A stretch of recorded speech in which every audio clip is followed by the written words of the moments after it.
বন্ধুরা নমস্কার। আজকে আমি একটা রেসিপি রান্না করছি আলু দিয়ে আর শঙ্কর মাছ দিয়ে কষা। আলুটা সেদ্ধ করে ভাজা করা আছে আর মাছটা ভাজা করে রেখে দিয়েছি। এখানে গোটা গরম মশলা, এখানে চিনি, নুন, এখানে পেঁয়াজ কুচি, এখানে আদা রসুন পেঁয়াজ বাটা আছে, টমেটো বাটা, এটা গোটা গরম মশলা বাটা আছে, এখানে হলুদ, এখানে ধনে গুঁড়া, জিরা গুঁড়া, লঙ্কা গুঁড়া, এখানে আছে সরষের তেল। আমি একটু মাছ ভাজার তেলের মধ্যে আর একটু অল্প তেল দিয়ে দিলাম। গোটা গরম মশলাগুলো আমি দিয়ে দিলাম। পেঁয়াজ কুচিটা আমি দিয়ে দিই, ভাজা হতে থাকবো। অল্প একটু চিনি দিয়ে দিই, আদা রসুন পেঁয়াজ বাটাটা দিয়ে দিলাম,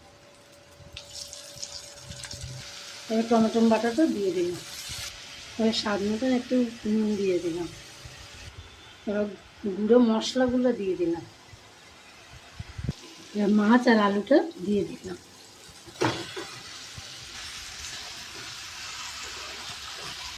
অল্প একটু জল দিয়ে দিলাম, এবার বাটা গুঁড়ো মশলাটা দিয়ে দিলাম।